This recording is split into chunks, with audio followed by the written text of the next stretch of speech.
Hi, this is Brittany Hopper. This is my theory competency number 2 on social information processing theory for Mr. LaStrape at Texas Tech. So some of the core ideas of social information processing theory is basically that this theory explains how online interpersonal communication without nonverbal cues and how we develop and manage the relationship together with a computer as our medium instead of seeing people face to face. This is super important and relevant to every day for us because that's pretty much our world right now. Facebook, Skype, Snapchat, Instagram, everything is through the computer, and that breeds a lot of our communication with one another. This theory was founded by Joseph Walther in 1992 he was a professor of interpersonal communication at Michigan State University. This theory breeds a lot of its information from social penetration theory.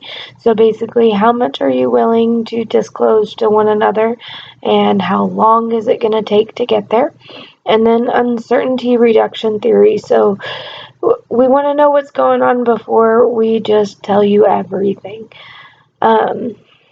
Initially, this was used to explain computer-mediated communication in the early 1990s, such as emails and business-related working environment communication, but it's completely branched into what we know it as today.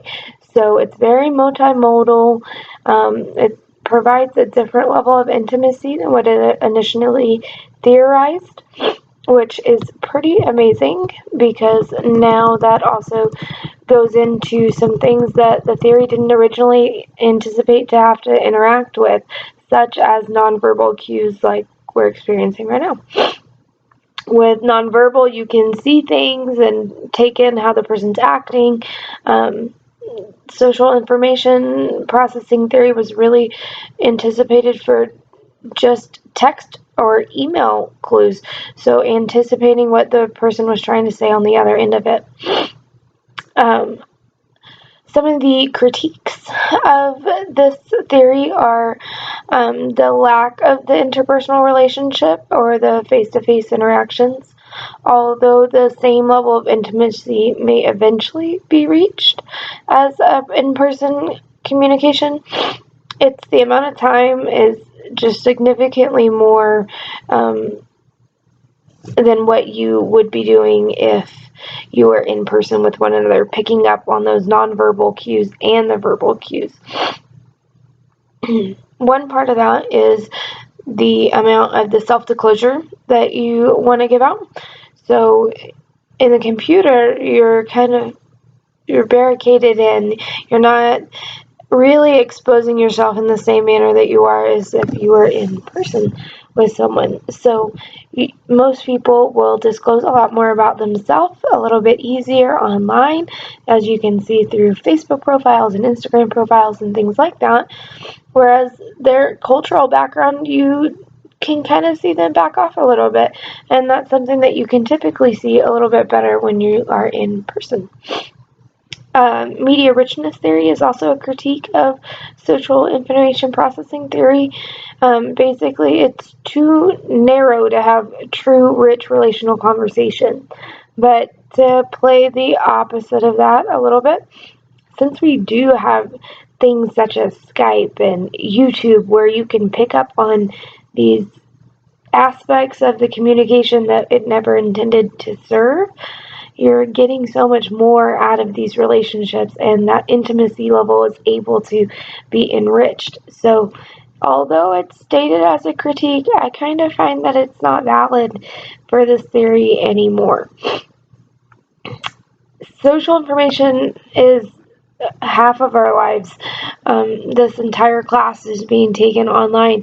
How we write, how we communicate, all of these things are changing. So learning how people can interact through just their verbal communication or written communication is very important to our future, especially since computers are the majority of our lifeline right now. Another aspect of SAP that I forgot to mention earlier is the anticipated future interaction. It's a way that people use it to develop their intimacy and their relationship with one another. With a computer, if you guys set a date, like online dating, you have that anticipation build, and that helps breed intimacy and richness into those relationships, just as it would if you were going on a date, say in person, that you met at the library a few days ago. So it's pretty interesting. That's my take on it. Hope you enjoy it. Thanks.